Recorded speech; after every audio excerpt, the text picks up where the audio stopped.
Today we believe, through the tutelage of fear, that it is virtual henchman, rational economic man, that self-centeredness and equivocalness are inherited traits of our species, and because this is the case, individual and collective competition is a necessity of life, says who? Despite the hurry-worry syndrome that is sickening our society today, there are still people who consciously take the time to share the greatest gift they have to offer, their time, experience, and compassion. That's what changes the world, not competition. Caring. Mobile property. Hunter-gatherers did not have mobile property. I don't know any indigenous people did not have owned property. They could own what they could carry, mobile property. That which I can carry, I can own. But anything else, such as my home, the land in which it rests, the air, water, soil, the health of which we influence through our behavior, forests, grasslands, and oceans, I may with permission borrow for a time, but in the main is to be shared through rights of use through all generations, and thus cannot be personally owned. I'm gardening less than an acre. I'm a trustee of that soil. It is producing for me. I do not own it. In fee simple, the court says I own it. That's an appearance. How can I own something I can't create? How can I own something that must be passed on, that generation after generation in its time will use? I'm borrowing it. I'm a trustee of it. Do I have a right to degrade it? No. As a trustee, I must look out for the beneficiaries and make sure that I pass it on to them at least as healthy as I got it, or better if possible. Today, however, I can own almost anything for which I can pay enough money and receive a legal deed. Land, a horse, water, or even a human slave in some countries. And slavery is very much alive in the U.S., unfortunately.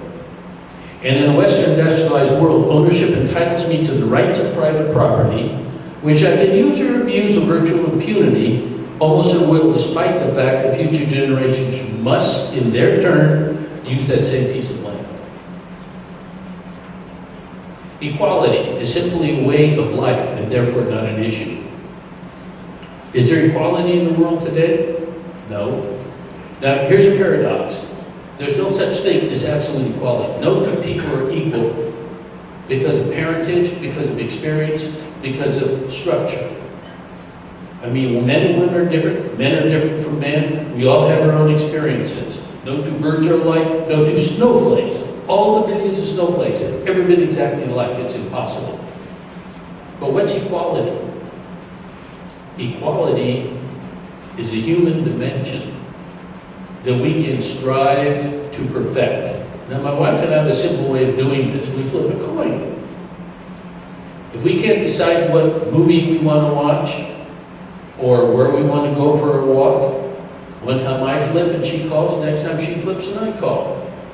That's as equal as we can get. But we're not equal. We're different. And everyone is right from his or her point of view.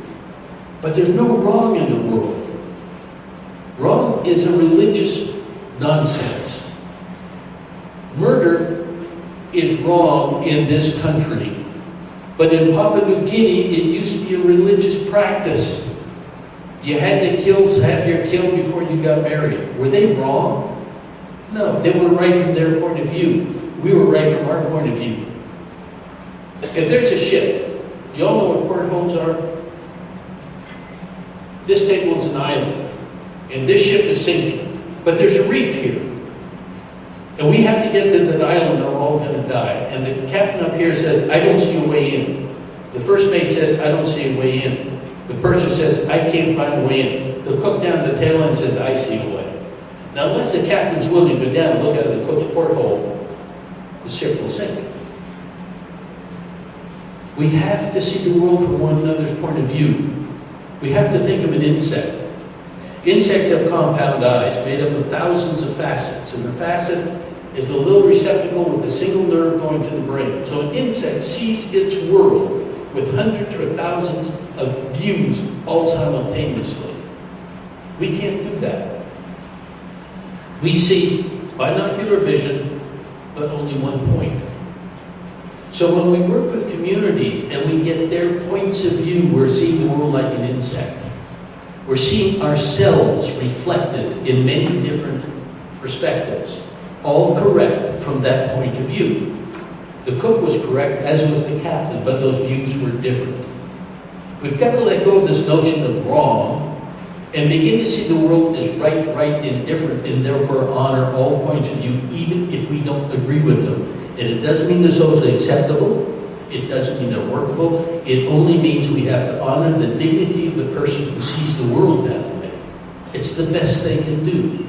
We all do the best we can do. So where's the judgment? We've all made mistakes. I've made my share. A lot of them I'm not proud of. And I'll make a lot more. But it's the best I can do at that time and place in my development.